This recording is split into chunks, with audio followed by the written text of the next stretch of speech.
and gentlemen, good evening and welcome to All Saints Church and to a very special evening where we're privileged to hear a talk being given by Eileen Sheridan, one of the foremost female cyclists that this country has ever produced.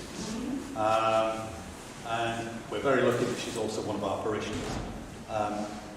She's going to be talking tonight a little bit about her career and focusing on a particular event, probably one of the greatest achievements, which is the end-to-end ride from Land's End to John O'Groats, which she did in 1954, which just happened to coincide with the year I was born. I don't know whether she did that especially for me, Eileen. But I would like to give a very warm welcome to Eileen Sheridan.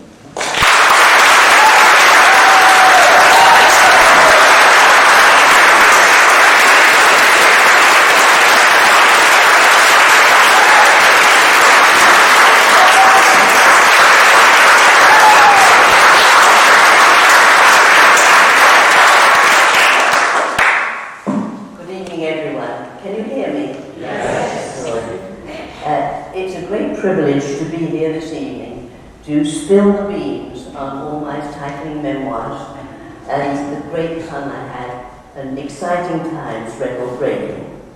Ken and I were married in 1942 and we both were very keen cyclists, and we joined the Cyclist Touring Club and also the Coventry Cycling Club.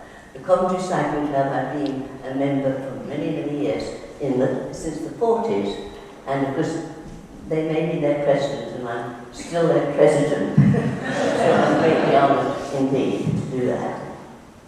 But I must tell you that it all started in a very simple way. We went for touring 140 in 12, and when we arrived at the start, the leader, who was taking us on this 140 in 12 tour, he looked at me and he said to Ken, "I'm afraid you'll have to take her home because I can't be responsible for her.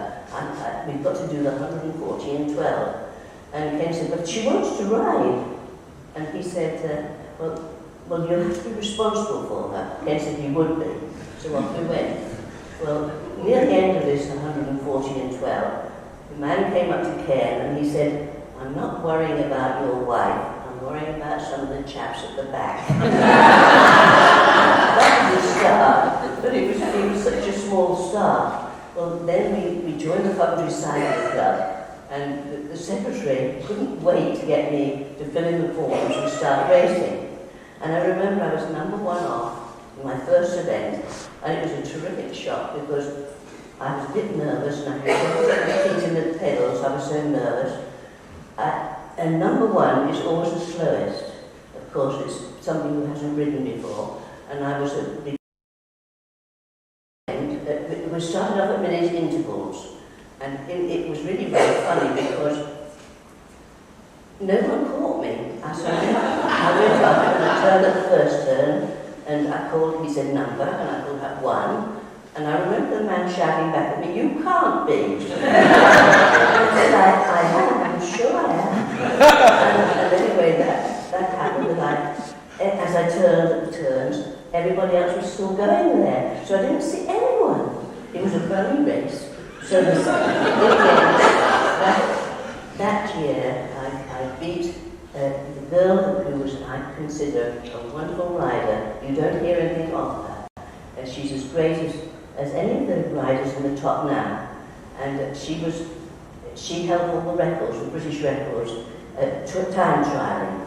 And Susie, I caught Susie once in a ride, and I couldn't believe that I could beat her. That's how highly I thought of her. She was a really terrific rider. Anyway, that year I won the national championship, and I can remember. It was very, very exciting because I went to the Royal Albert Hall to receive the award. That's where the men's world, all their championships were presented. And all the girls gave me a terrific cheer because I was expecting a baby and they weren't expecting to see me there ever again.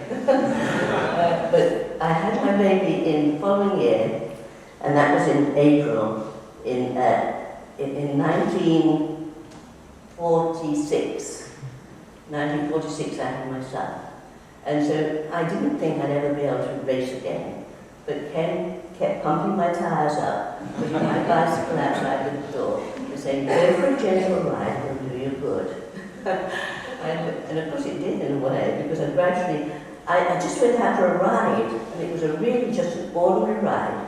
And somebody saw me and said, secret training, I'll tell them. I wasn't doing any secret training at all, I was just riding. Anyway, after that, it was really fun because gradually Ken built up my riding. He said, you go a bit further, and so on and so on. And I gradually became fit and beginning to win quite a number of events, and it was very exciting indeed.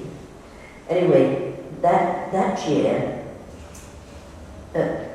I went in for I got the British Best All-Round competition, which was in 1949 and 1950.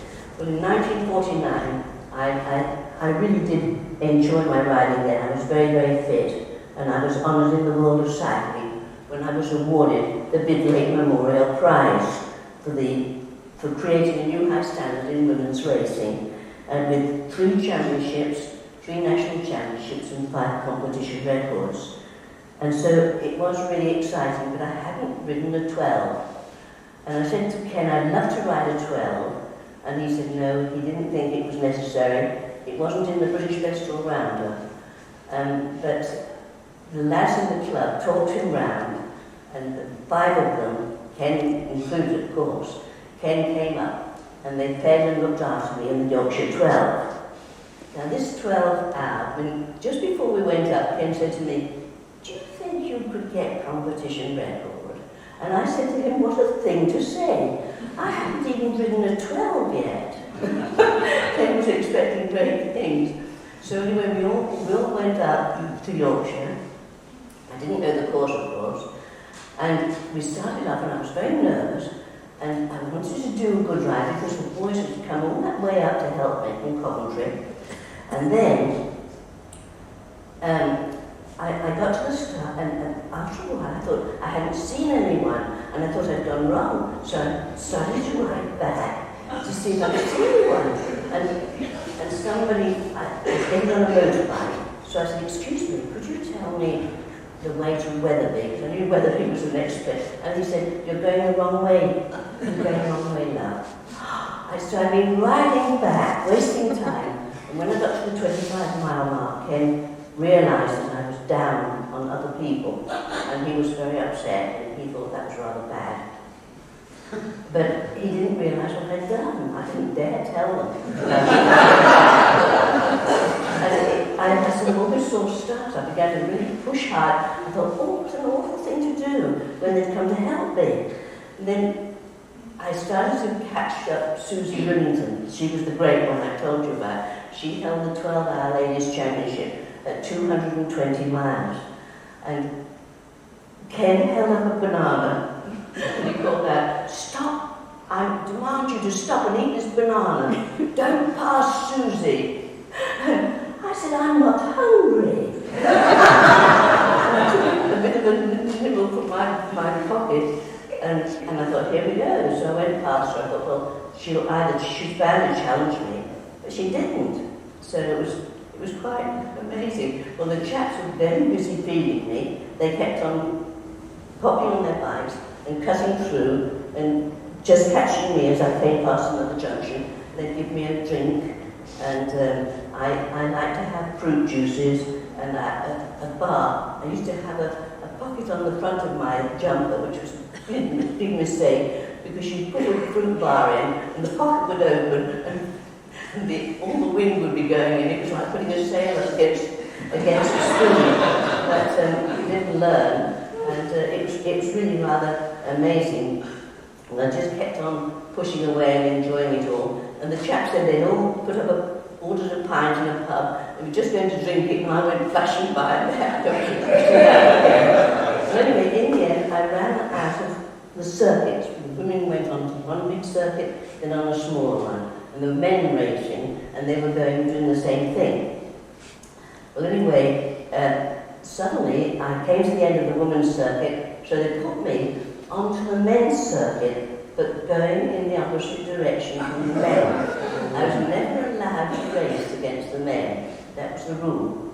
And so I just didn't have to worry. I just went sailing along merrily, and I kept on seeing the men's faces, and it was wondering what the heck is she doing on our road? What is she doing?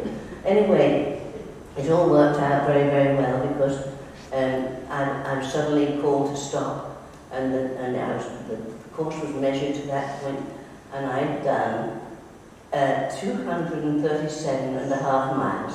I'd broken the British record by 17 miles, and it was a bit of a shock all round to everybody. We got back to the digs, and the chaps in my club were so delighted, you can imagine. And we got back to the hotel, and well, it was digs, as we called it in those days, because they were just digs. And there were the whole of the crowd there, and I said, "How did you get on?" And they said, "Not so well as you." It was rather nice. And I went to come forth for the men's event, and there were about 18 men riding. That was quite a surprise. But anyway, when we went the following weekend, Ken and I went out to see a race nearby, and I saw one of the fast men from Solihull, and he said, "Oh, nice ride, Eileen. Which part of the course did you miss out on?" And I said to him, "I didn't miss out on anything, and I'll go next year and I'll do it again." I thought it was a terrible thing to say to me. So anyway, next year came, and I was really looking forward to that. I thought I must do a good one. And it was a foul day. It was lashing with rain, and the wind was blowing, and half the field of the men packed. Well, I'd caught all the girls, but there was just one I hadn't caught, and I chased her, and I came up level with her, and she didn't give way, and we were going neck and neck as if we were on the track. Gosh, I mean, and it was a 12-hour, you know, and I looked at my watch, and I began to laugh, and I said to her, "I say we've only got 7.5 hours to go." It just struck me as being awfully funny. And it was a terrible groan, and I didn't see her again.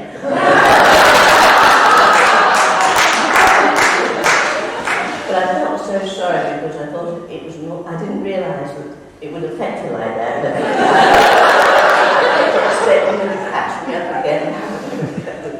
But she didn't. But I didn't beat my record. I missed it by a mile. No, sorry, by a minute. Oh! Sorry, a mile, that's right. 236 miles. I'm sorry, I'm reading this up. I put it down to Aldridge. Anyway, it was just one of those things. I didn't quite make it. But I'd ridden the 12-hour, the second one, with a 4-speed hub gear, which was Rally. Rally was showing a bit of interest, as if they... But when I got home from the second one, there was a telegram from Hercules, and I was offered a wonderful 3-year contract. Ken didn't want me to lose things, so he made sure that I did plenty of training. And I always remember we had quite a hectic time with one thing and another, and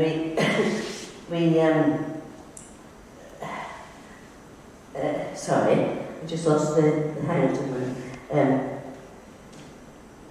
sorry, where was I? Oh, yes.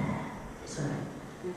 Oh, sorry, he wanted me to train, and that's right, he wanted me to train, and he didn't want me to become unfit, and so when we were in London, he said, "Have a ride out," and he said, "I'll look after Clive, everything's under control," and Ken's mother was there, and go and get some miles in. So I went down to the coast, and from London down to Brighton, and started riding on the coast.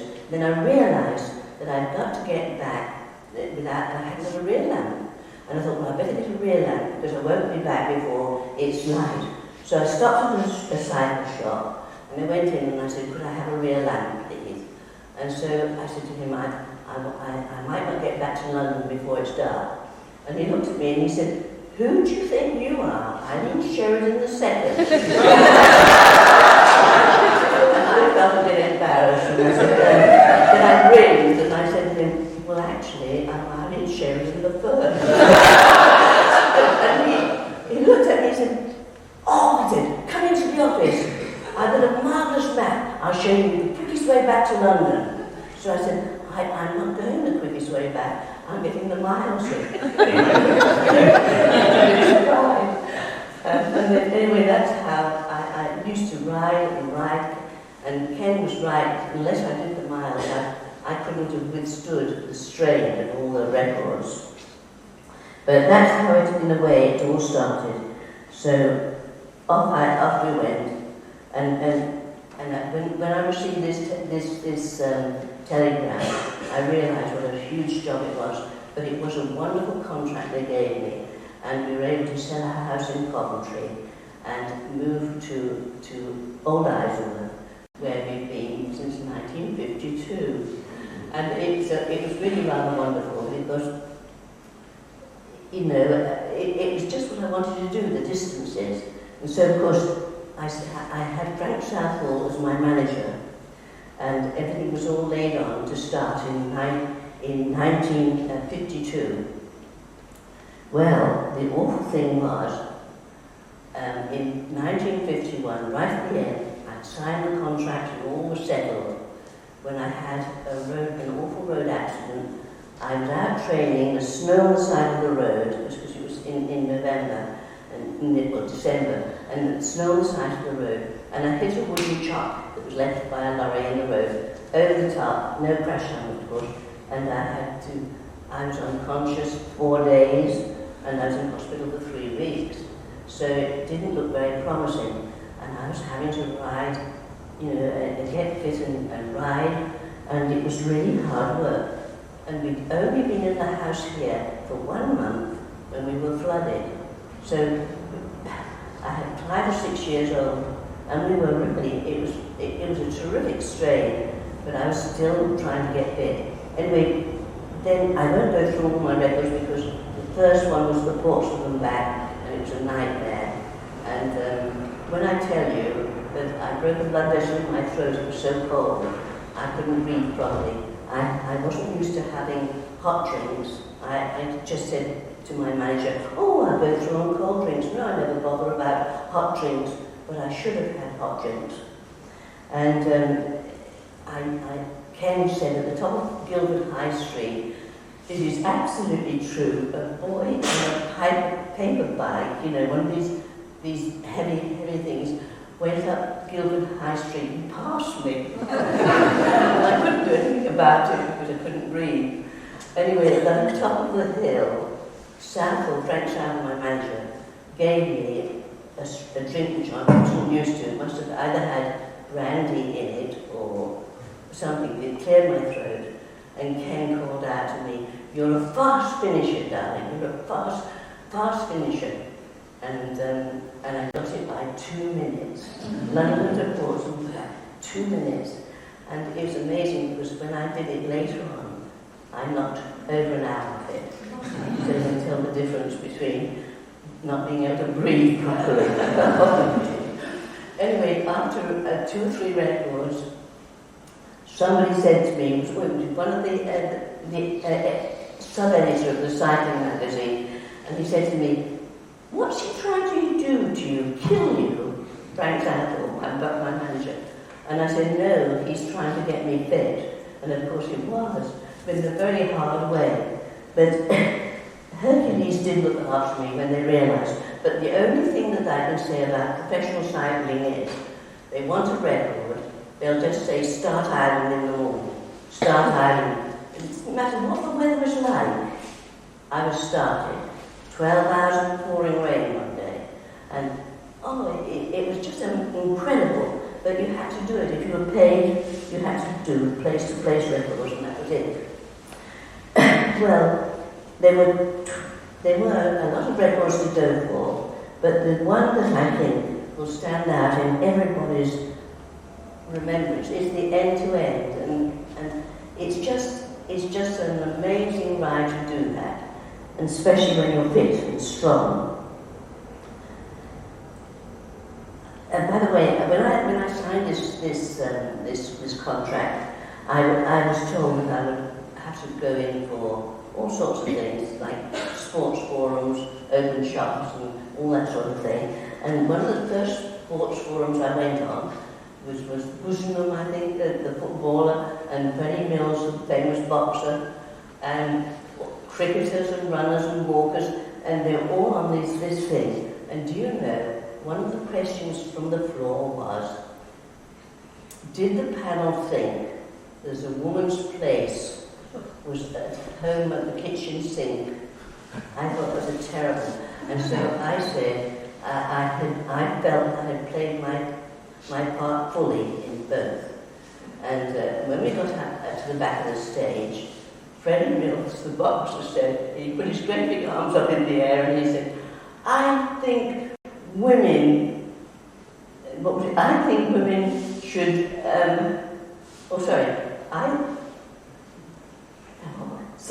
it's just gone.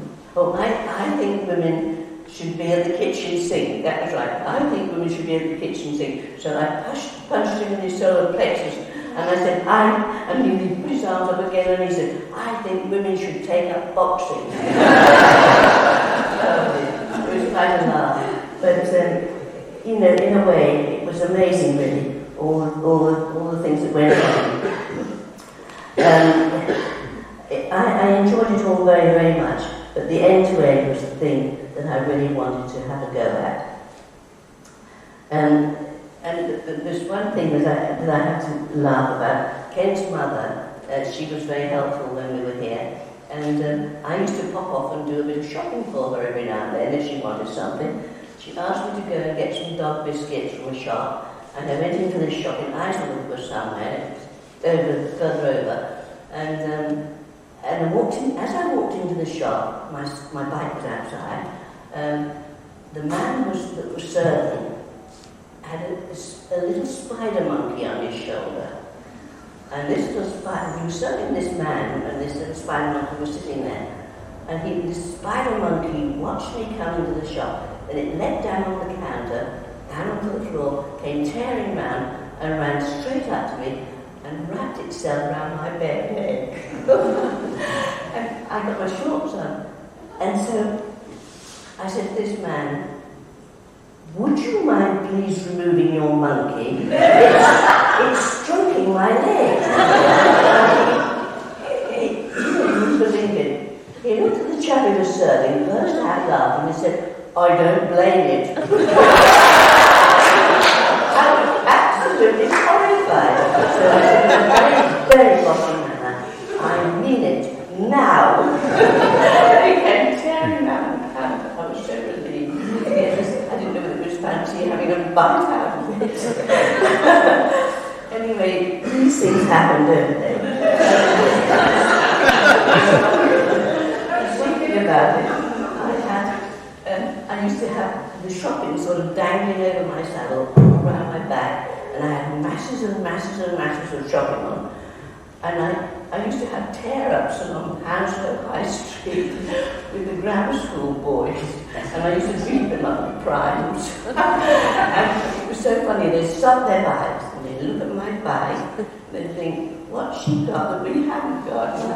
I could have told them it was miles in my legs. Oh dear, but it was great fun. I used to like a challenge. Oh dear.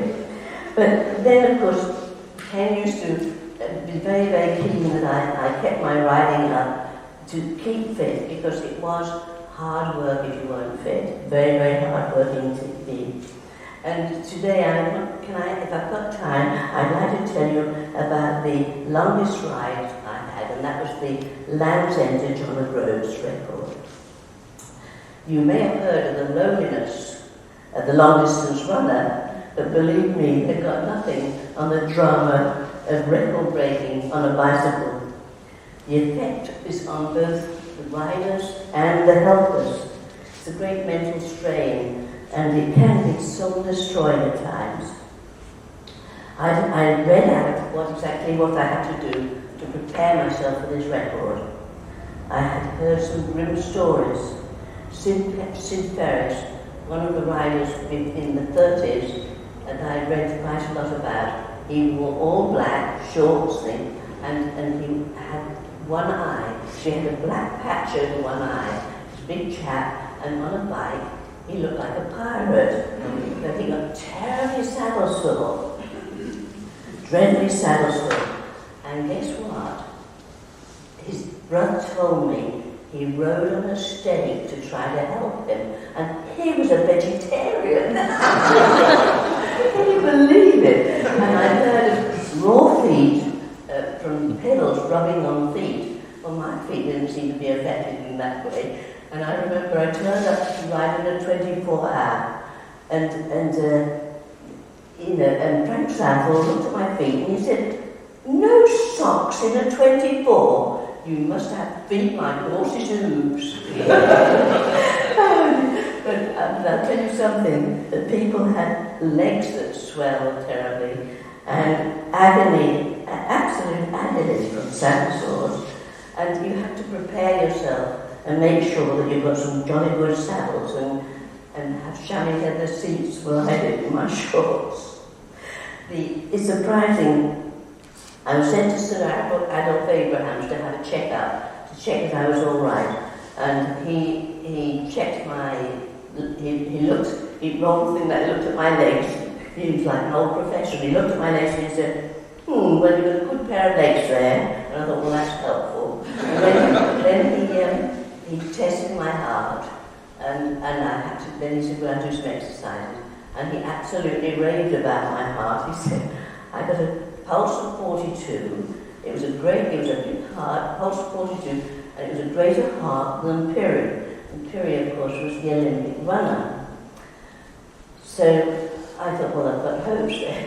I've got hopes. And my auntie said she'd never heard anybody rave about. He was raving about my heart as if a gardener was raving about his special onions. But anyway, I was all prepared for the end-to-end, and I was taken over the course by car with my manager and his wife to check and make notes on exactly how I got on in places where it was dark. And at the 872 miles, we cut across from London and then went up. But my goodness me, when I got back, Ken said, well, what did you think of the course? I've got the map somewhere. Can I have the map shown? Would you mind for me? Thanks. Probably want two to hold it up at. If you could open it up and show them. Let it drop open. Now this is a marvelous old map. Ken marked this, the route has on that map. That's an old linen map. You don't make them like that anymore, do they? And that's the route. When you look at that, you realise what a long way it is. And Ken said to me, well, what do you think about it? And I said to him, it's a long, long way. And I said, do you know there's hills both ends? I said, the hills are both ends, they're bad at both ends. And he said, you won't bother to go along to the 1,000, will you? And I said to him, what's another 130? And I didn't think, well, I thought, well, I've done 872, and I want the 1,000 record. It was a jolly good idea to go and do the rest. But my words, I know what that 130 meant. But anyway, that's okay, boys, you needn't hold any longer. Thank you very much. But that gives you some idea. When you look at that, when you realise there's a little tiny bit at the bottom there, is London to Brighton and back, it does make you think. Anyway, I really sort of trained, you don't waste time stopping. And for drinks, I had water, sugar, glucose, salt, blackcurrant juice, and hot soups at night, and slices of chicken leg and or chicken breast, and banana, which helped it go down, and fruit bars, my fruit bars. But I think possibly that perhaps I should have had a few more solid meals, proper meals. I don't know. But it was a great thrill riding against the clock and fighting the elements, and you had to know your capabilities, and in importance of fitness, confidence, strength, and a sense of humour helped a lot. Perhaps the ride to capture all the imagination is this one. And I can remember we were all built up and ready to go. But for that building up, I did the London to Great Yarmouth, 104 miles. That's in the year I did the end-to-end. London to Portsmouth and back, 138. London to Oxford and back, 104. 12 hours, 250 and a half miles. Holyhead, London, 264 miles. Edinburgh, London, 396 miles. And 24-hour record, I covered 446 and a half miles. That was non-stop, without any rest. Now, it's incredible, really, because you can imagine on some of these long rides, you've got to make a quick nature call. and it's one or two rather amusing things happened. And on one occasion, I couldn't get over the hedges, I couldn't sort of disappear anywhere, and I was getting rather desperate. So I called the following car. We always had a following car, by the way. That had to have the official observers in it, and the timekeeper, and then pick up helpers on the way, and drop people off to help me. And it was really rather amazing because I couldn't get over the hedge, and I said to Monty. Monty was Frank Sapple's brother, and he drove the following car. I said to Monty, I've got a little call of nature. I saw a little gravel drive going up, and so he said to me, "You pop just round there. I'll keep everybody back. Don't you worry." And so it was a brilliant night. I shall never forget. The silver stream ran down the hill, round the corner past the helpers, and I came down and I said to Monty, "I'm so embarrassed. I'm so embarrassed, Monty." And he said, "Don't worry, kid. I just ordered a load of gravel to refill the drive." You can't help it. Go off and be enjoying your ride, you know. You had to laugh. It was so funny. And of course, I think they were all queuing up after me. They all had to grab the chance when they could. It must have been very difficult sometimes. Oh dear. But anyway, Ken was training us. He was absolutely marvellous. He trained us with his weights. He used to train Sylvia and John Disley. John was the steeplechaser. Sylvia was the sprinter. Margaret Ed was the gold medalist backroller, and the national canoe champion, Pat Moody. We all trained together in the garage with weights.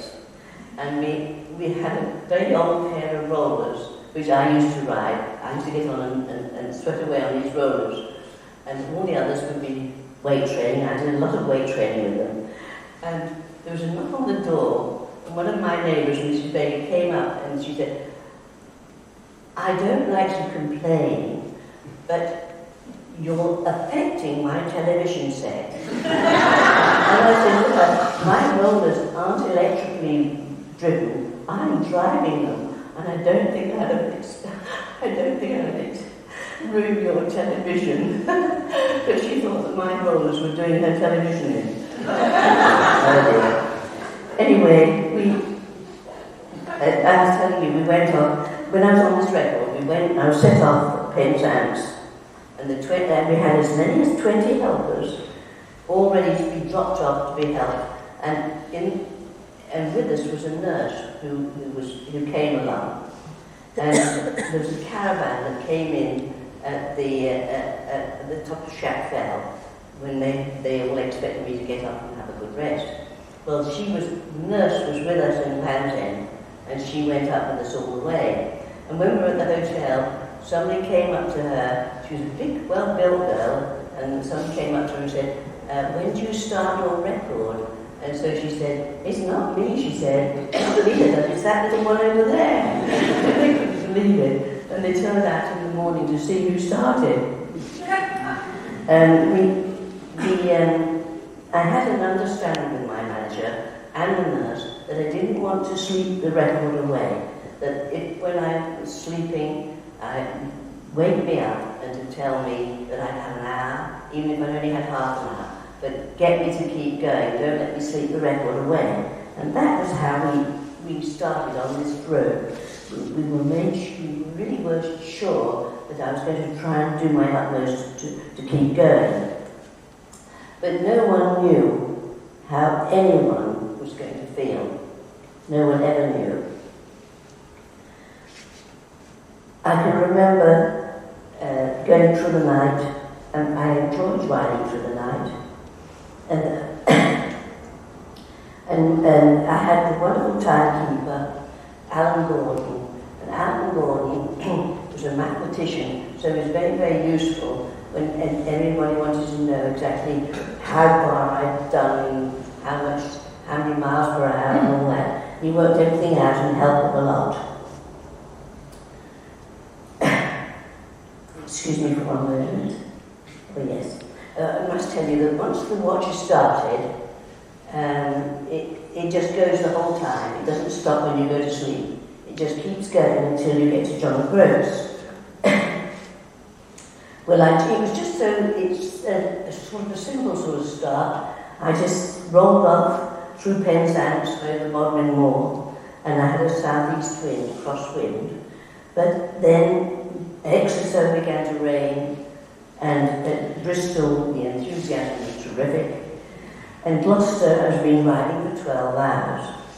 Worcester, you put lights on the bike, and I had nice dry clothing, and off we went again. Rained for the first night, and in the following car, they said that my cranks and my pedals being chrome, reflecting in the road with all the car headlamps, absolutely mesmerised them. It was so automatic. Dawn came at Wigan, and I didn't mind being damp. And it was Wigan, and it might have looked grey and wet, but I was in the north of England. I was on my way. I had nice dry clothing on there, and then pressed on through Preston, grey and dreary that morning, Lancaster and Kendal, very wet. And then a coach passed me full of ladies who were on an outing, and they all gave me a cheer. Well, I was climbing Shaft Bell, and that was 1,304 feet, and I'd been riding for 24 hours. It was the caravan. Well, all the press around the caravan, waiting, expecting me to get off my bike. But I waved to everybody because I felt fine. I thought, well, I'm not stopping now, I feel fine. So I waved to everybody and rode by. But the awful thing was, this caravan, instead of being a small caravan, just pulled by a car, so I could just step into it from the road. It was a huge articulated lorry with a caravan, a huge caravan, on the top of it, all kept on with hawsers, wire hawsers. And the loo, instead of being inside the caravan, was on the front of the, like behind the cab. And it looked like one of those ones you have at the bottom of your garden in about 1920s. It was like a little hut, right, perched up there. So you had to sort of climb onto this lorry, then get through the hawsers, and to go to pay. It was like going into a glass door. You felt that everybody was watching you getting on the stage. And it was very, very embarrassing. But the awful thing was the step ladder to get up to it. They had to help me up it. When you've been riding all those miles and you get off your bike, your legs don't feel quite normal to start running up a ladder and then climbing into a caravan and then walking through horses. It was ludicrous, absolutely ludicrous. And old Grandson was furious about it. However, we pressed on, and I went as far as I did 400, I think it's about 466 miles. Yes. Excuse me having to have a little read because once or twice, it's such a long time ago. Yeah, that's right. I was riding, it was at Carlisle, and I'd done 466 miles for my first race. And I can remember, I was so cold. I was so cold and felt so empty, and it felt as if my stomach was flapping on my backbone. I felt completely empty, and they helped me up into the caravan. And I got there was a warm heater, and I thawed out over this heater, and then I laid in the bed and had a sleep. I had a 70-minute halt, and it was really, 56-minute halt. That's right, it was just under an hour. And I was so lovely to get into warm, dry clothing, and then out I went again. I pounded on through Gretna Green and the heavy rain and it was cold, and then I was climbing Beatock Bank. Now, going over Beatock Bank is the highest point where the steam engines go. And there's a photograph somewhere, and there's me pounding way up this Beatock Bank, and all the smoke is coming towards me. In other words, I was riding into a headwind. It was an awful day. And H.H. Ingham, the editor of Cycling, stood on the side of the road, and he looked as I was coming, and he said to me, "I'm so sorry, Eileen. I'm so sorry." In other words, he thought, useless, you might as well give it up. But I kept pounding on. I didn't want to give it up, and it was amazing, really. I just rode out. You won't believe it, but I rode out of that bad weather. And at Lanark, for the first game on my schedule, the Wallace Memorial stood out against the pink sky, and it looked an amazing day. And I was really quite happy, pushing them down and merrily going along. And the helpers were running along, and it was lovely. We had little happy chats, and at one time I said to one of them, don't run so fast, I can't keep up with you." We all laughed. We had some really lovely, happy times. Everybody was so cheerful. Well, I can remember Dunblane coming along, and I put the lights on for the second night, to ride through the second night. And it's amazing, really, because Jock Wadley of the bicycle wrote an article at the end of all this, and it was a lovely thing he wrote. He said he described the end of a night that I emerged undaunted into a damp and dismal dawn. And he was about hit it on the thing there. It was right. It was like that. But I was then beginning to get, believe it or not, very, very sore hands. I hadn't got my bars taped properly. I hadn't thought about my bars, and so my hands were becoming more and more sore until I was hanging on my handlebars by my thumb joints. And in the end, after going through Pitlochry and through the pass of Killiecrankie and going along through Blair Athol, beautiful scenery, even at night. It looked so beautiful, the trees were lovely, and the headlamps of the car picked up all the trees, and it was just magical. I loved it.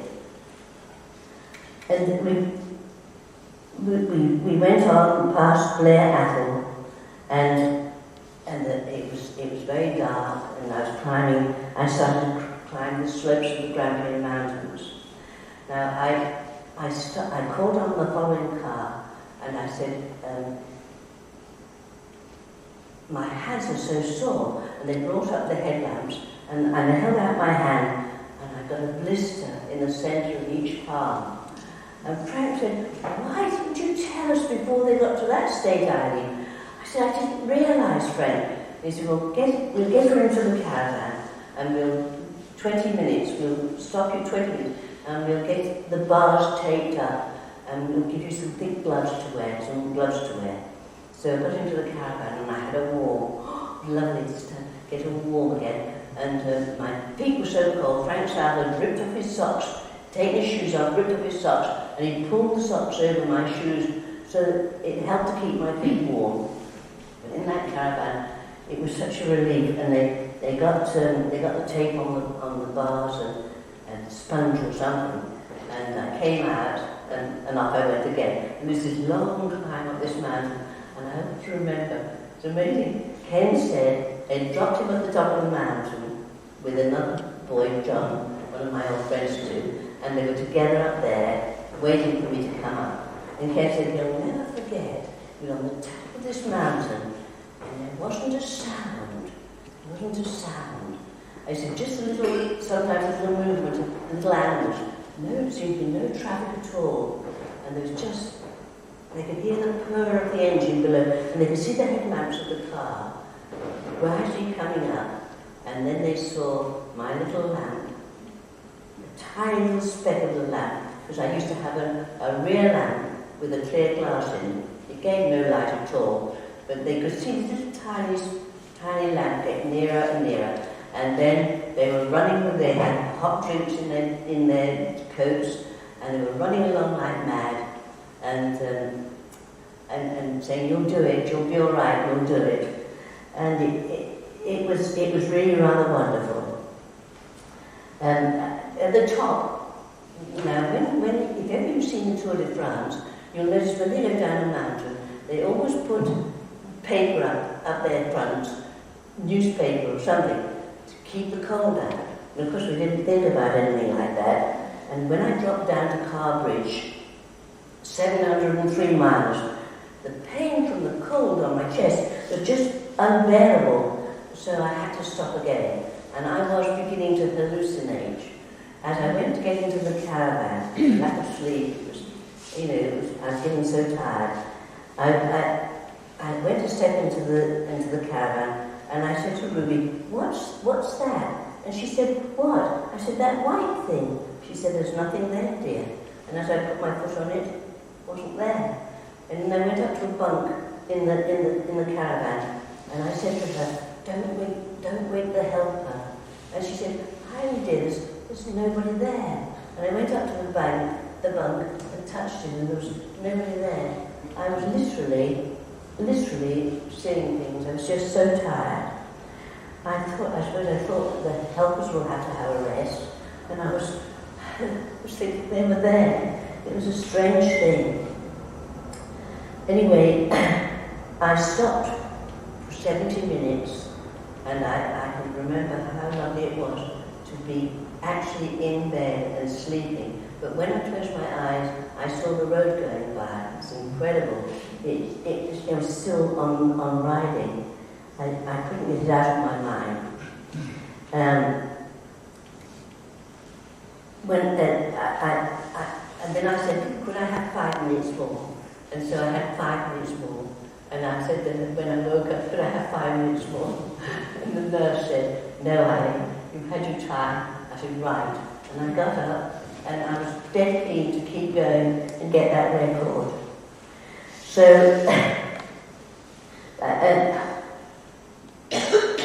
but what they did do, they changed my gears on my bicycle, and I went from a set of gears from 62 to 81. Before it had been much higher. I'd had 72, 76, 81, 86, 92, I think, but I never used 92. Anyway, I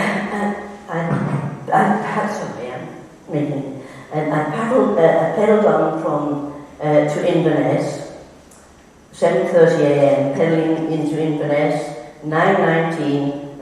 A coach passed me again. It was full of the ladies who stayed the night. And it was really lovely. I was getting nearer and nearer. Dingwall, the weather was good. Everton, I was climbing again. The top of Alpenmain, 782 feet. The scenery was absolutely lovely. And I saw my helpers down below. The road zigzagged up. and I could look right down and see them, and I waved to them all. It was so lovely to see someone, and they put and one of the chaps said, from Epsom, he was one of the Epsom riders, he said, do you know, he said, we all felt a lump in our throat, and we thought, how can she be so cheerful when she must be very, very tired being climbed up there? But I felt fine. Then I saw Frank on the side of the road. He was my manager. He looked very, very white and pale and drawn. He hadn't shaved, and he was exhausted because he'd been checking that all the helpers were in place and everything. It was a terrific nightmare for him as well. And I called out to him, are you all right, Frank? He looked dreadful. And he said, I'm all right, don't you worry about me, kid. Don't you worry about me, kid. And I carried on. And then they said that he sat down on the side of the road and he wept. So you can tell that people were getting quite exhausted themselves, absolutely weary. Swooping down to Bonner Bridge, 779 miles, and I was approaching the fearsome hills of the Order of Caithness, up Hellsdale, across the top, and then I was climbing Berrydale. Now Berrydale was a 1 in 3 bend, and Frank Staffel said, we know you can ride it, but walk it. He said, get off, don't strain, get off, we'll all walk up with you round the bend, we'll all get out of the cars and walk up, it'll go so. And he said, you'll feel better for it, because you want to try and go on to the 1,000. I said, right. So, out I got, and up I got, and up we went, all walking up together. And it was a very happy crowd. We walked, and Ken was with us all, and they didn't let Ken get too near me, because I think at times they were frightened that he might say, I think she should come off. And I think that they all knew that I was keen to get that record too, and Ken knew that I wanted it. But Ruby, who was in the caravan, when he went round his 1 in 3 bed, it more or less stood on end. And everything but the kitchen sink fell to the other end of the caravan. And she said he took her all the rest of the way, clearing up the caravan. So she had her work cut out. Now, when I got to the top of Berrydale, I said to Frank, to Monty Southall, because he was there, Monty, how far is it now?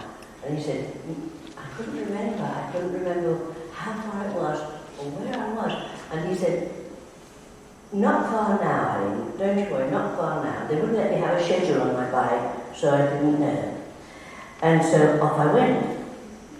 The sun was brilliant, the sea looked blue, and the road had telegraph poles, up, over the top, and down. And then I saw a headland out to sea, and I thought, that must be John O'Groats. So I kept pounding on. And then, I couldn't believe it, a cold mist rolled over the sea, the wind had changed round, and the sky went grey, the sea went grey, and the road was grey, and the telegraph poles rolled on. There were more and more hills and more telegraph poles, and of course I had dropped my speed, obviously. It was like a carpet, it was unrolling, and I was just never ever getting to the end. And I saw a little boy on the side of the road, and I called out to him, the John O'Groats Hotel, how far is it? I thought, he knows a local, you see. And he looked at me in amazement and he said, the John O'Groats Hotel, it's a long way from here. I was a little boy of about 9, and of course it was to him. It was a long way. Tonight there's 17 miles, there were 17 miles to go, up and down. And I was looking for the top of the roof of the Land's End of John O'Groats Hotel. I was watching that roof, and every time the road went up and water, and I looked at the top, and no, down it went and up again. And now by this time, Frank Southall thought he'd better go back to the hotel to get to order all the beds for him. He went 75 miles an hour all the way, including the speed. Anyway, I got into the caravan to rest, of course, and nobody knew whether, they didn't think that I was in a fit state to go on to the 1,000. They said, no, I heard them talking. I was in my bunk and I was wrapped up, but I could hear them talking, and I heard a voice say, no, we don't think she ought to go on for the 1,000. And Frank said, well, I know she wants it. And then they said, yes, but we don't think she should go on for the 1,000. And then my voice came from the back of the caravan, and I said, don't you worry, I'll get that record. I was determined. I thought, fancy getting as far as that and not getting the 1,000. It would be really rather sad. So I had an hour and 48 minutes rest, and then I was all ready to start off to ride.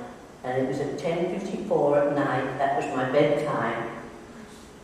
And I had to cover the roads from Castletown to East and Thurso, and it was all being measured out and checked and rechecked.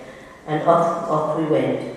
Now, there's a photograph, I don't know whether it's in the ones we've got, but there's a photograph where I looked tense. I got my tracksuit on over my shorts.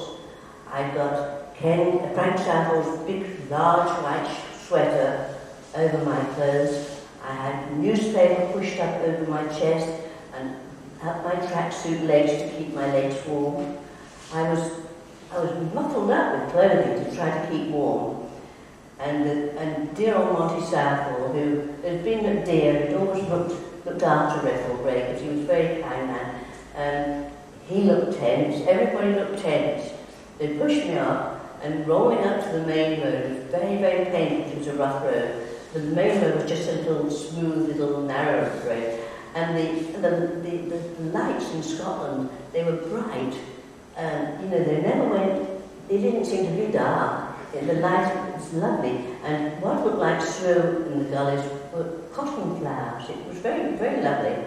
But anyway, when I got up to the main road, I was pounding along just gently, just pounding away. I was quite comfortable, except that I was being drawn to the grass edge. I seemed to be drawn to the grass edge. I was following this edge. And Frank Saville called out to me, Eileen, can you manage 1/3 of a mile an hour faster? And I said, why? And he said, you'll get the men's record. And I said, no.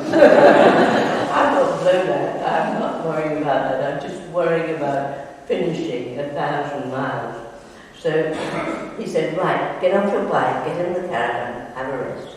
And they had an hour's stop. And then I came out again. And it was lovely and warm in the caravan, so I felt dirty. But when you got out into the air, the Scottish air, you soon woke up.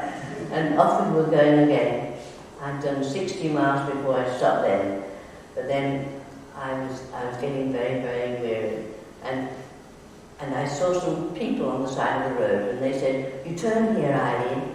I said, oh, right. And I put my foot to the ground, and they called out from the following car, what have you stopped for? I said, turn here. They said, no, on, Eileen, on. So I turned around and carried on. They weren't there at all. So I think that I was sort of hoping that to go that way would be the way back to the hotel, and I wanted to finish the 1,000.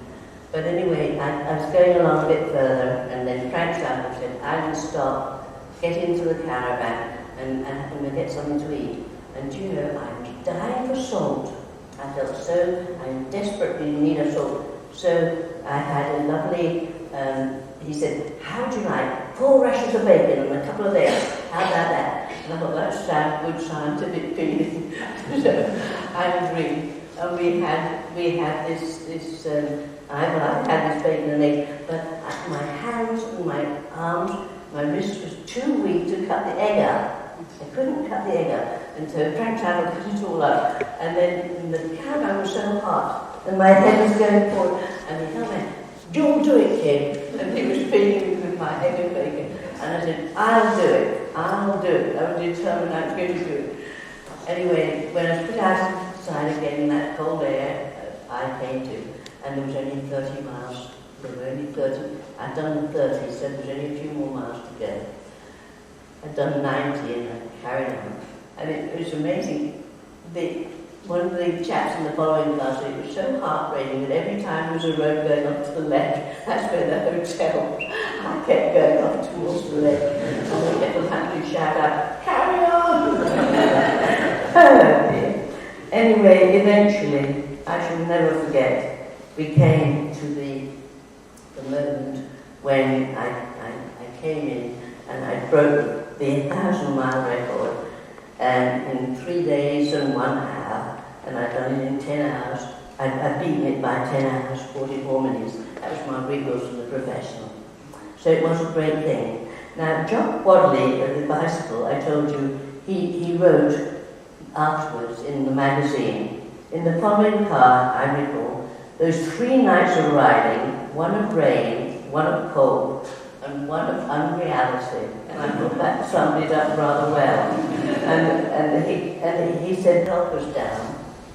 And it was actually one of the pro chaps, and he was in a suit and all the and he hadn't done anything, and all they were doing was drinking whiskies in the car at the back. And Frank was a bit fed up with this chap, so he put him out to be one of the help to point the way and give me a feed, you see. And when I went past him, he got a suit on and he'd pull the lapels up like this, and the water was pouring on his trilby. I shall never forget, it was a wonderful sight. And when we got back to the hotel, Monty Southall's wife said she would press a suit for him, and it had been one of those posh long ones, you know, longer red one, and she pressed him with little teeny weeny lapels. And he was groaning about she'd ruined his suit. But when you think about it, you know, some of the people standing there, one chap was standing on the corner of a little tiny village outside the bank. And a policeman came along and said to him, hello, you know, what are you doing here? Outside in the morning, 2 a.m., outside a bank, you see. And he got a fee, and he would got this, and the policeman said, can I see what you're carrying? And he opened it up, and it was a feeding bottle. And he said, he was waiting for a girl rider, and the policeman didn't know whether to believe him or not. But when I came along, the policeman was so joyful, I suppose he thought better than having a robber to bother with him. But that was really the main thing. And the timekeepers also were wonderful. B.W. Best, one of the old timekeepers, he made me laugh. One day he said to me, you know, he said, you reminded me of a little labourer on a bike. So I said to him, what do you mean? So he said, dig, dig, dig, dig. So I said, oh well, it's been working hard, wasn't I? And then he saw me at a club dinner, and he said, I don't recognise this lady. Then he turned me round, and he said, I recognise her from the back.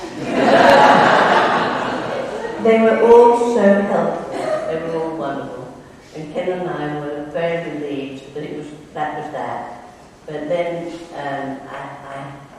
the sad thing was that at the end of that record, I ran home because my father was a great follower of my rides, and he used to come out from home, walk a very short way, and he'd be on the main road, and he'd see me going through Coventry on masses and masses of my records. And I ran home to tell, he was so wondering how I was getting on, and he was very seriously ill, and so they agreed to send me home by chauffeur-driven car.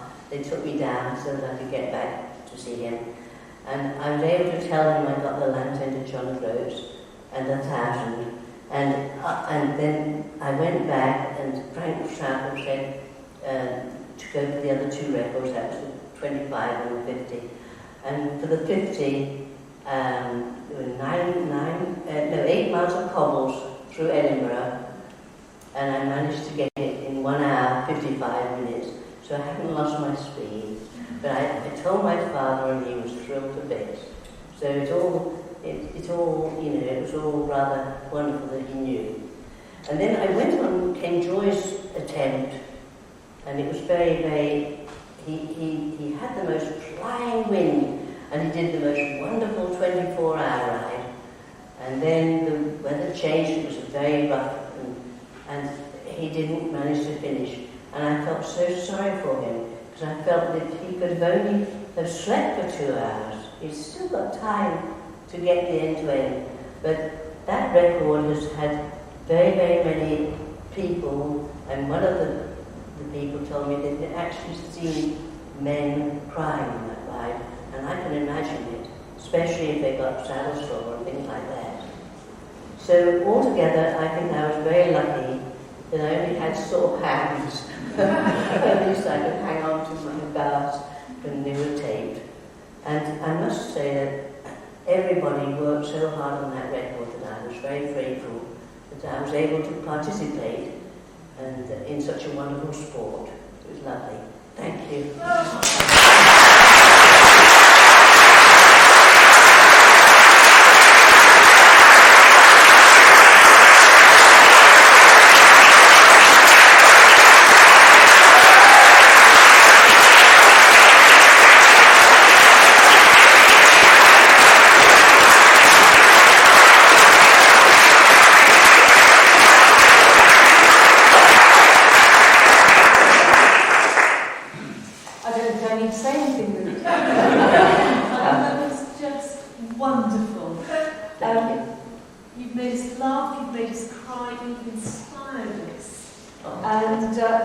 Just fabulous to hear so much. You took us with you. That's why we all cheered when you got there.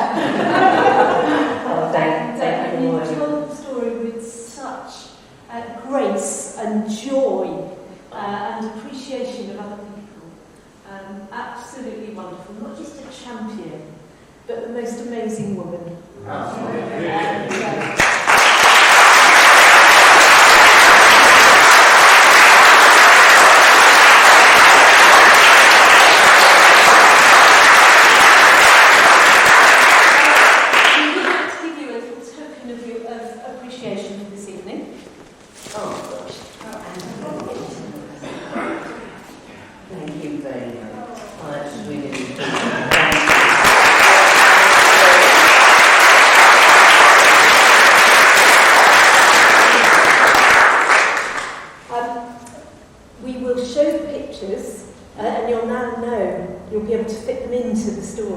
We'll show pictures now, which are all from Eileen's own photographs. Lovely, and some of them we can make out what you've written on them as well.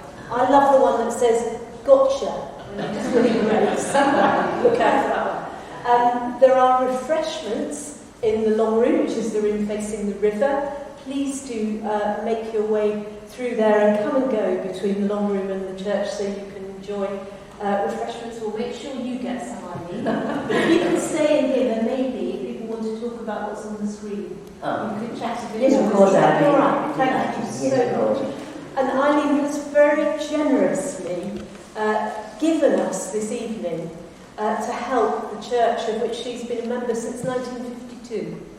Since you moved, haven't you? And in particular to help us raise some money for our roofs, which haven't been replaced since 1970.